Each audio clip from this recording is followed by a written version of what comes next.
ebidensya, resibo, walang lusot ang may atraso. Nagmahal pero nasaktan, hindi lang ang puso kundi ang buong katawan. Ang Pinay na biktima, bugbog sarado raw ng Australian national na kinakasama. Not a good day, mate. Kasalukuyang namamasukan si Marisa bilang isang kasambahay. Maglilimang taon na ang nakalipas nang maltratuhin daw siya ng dati niyang live-in partner na isang Australian national. Anong klaseng pang-aabuso at pananakit na pisikal ang naranasan mo sa kamay nitong dating kinakasama mong si Peter? Nung ako po ay nasa kanya pa po, siya po ay madalas malasing, araw-araw po lasing.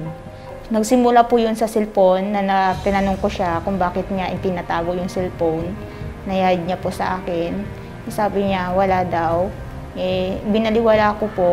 Tapos one day, na yung cellphone po na iwan niya, tumunog. Tinignan ko, tumatawag, babae. Tinanong ko siya, doon po nagsimula. Tinulak niya ako, nabalandra po ako doon sa ilalim ng lamisa.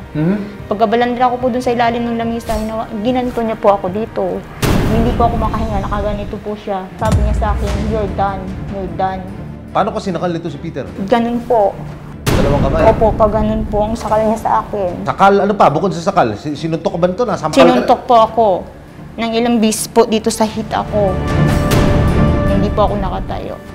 Sinakal ka na? Sinasuntok ka pa? Po. Ano pa yung ginawa sa'yo? Sinuntok din po ako dito yung time na yun. Nanggaling kami sa restaurant, nanood kami ng Ray-Ban. Lasing na lasing din po siya. Sinundan ko po siya sa labas. Nagalit siya sa akin. Pumasok po siya sa sasakyan. Sumunod po ako. Okay. Hindi pa po ako nakakapasok sa pintuan. Sinstart niya po yung sasakyan habang ako po, nakahangir po akong ganun sa sasakyan sa labas.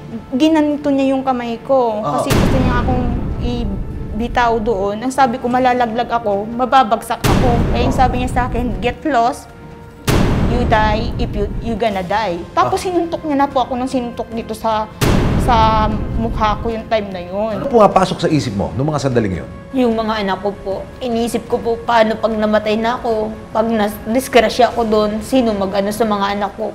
Ang suspect kinilalang si Peter David Maxwell. Nagsampa ng kaso si Marisa laban kay Peter para sa paglabag sa Republic Act 9262 o Violence Against Women and Their Children Act noong 2019. Ipinakita niya sa amin ang mga resibong hawak niya laban sa Australian National. Makikita sa mga litratong ito ang mga pasang tinamu niya mula sa pananakit at pambubugbog ng suspect. Si Mate Dudicolidad po yan. Nakakuha po ako sa katunayan. Ang lumalabas dito, hematoma, red, pamumula ng balat, anterior aspect forearm, bilateral. Forearm. Opo. Anong order to? Subpayment po yan. Umattend ba siya sa patawag? Hindi po. Kahit isang bisli po siya. Kaya lalabasan na siya ng arrest warrant, no? Opo. Maging ang mga kapitbahay nila sa Bataan noon, gusto na ring paalisin ang dayuhan dahil sa panggugulo raw niya sa lugar. Ba dito? Petition po yan ng mga tao sa kanya. Ang dami yan. Ilan nagpetisyon sa kanya?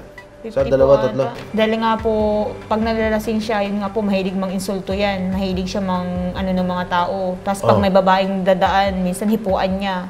Inilapit ng resibo ang reklamo ni Marisa sa Bureau of Immigration.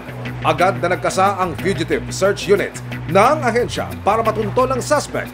Based sa aming database, ang status niya dito is turista. Expired na yung kanyang visa at overstayed na siya for 5 years. Most probably undocumented na rin to. Dito na napag-alaman ng mga otoridad na expired na ang visa at nag-overstay na ang suspect sa Pinas. Ito ang naging basihan para arestuhin si So, ebidensya, resibo, walang lusot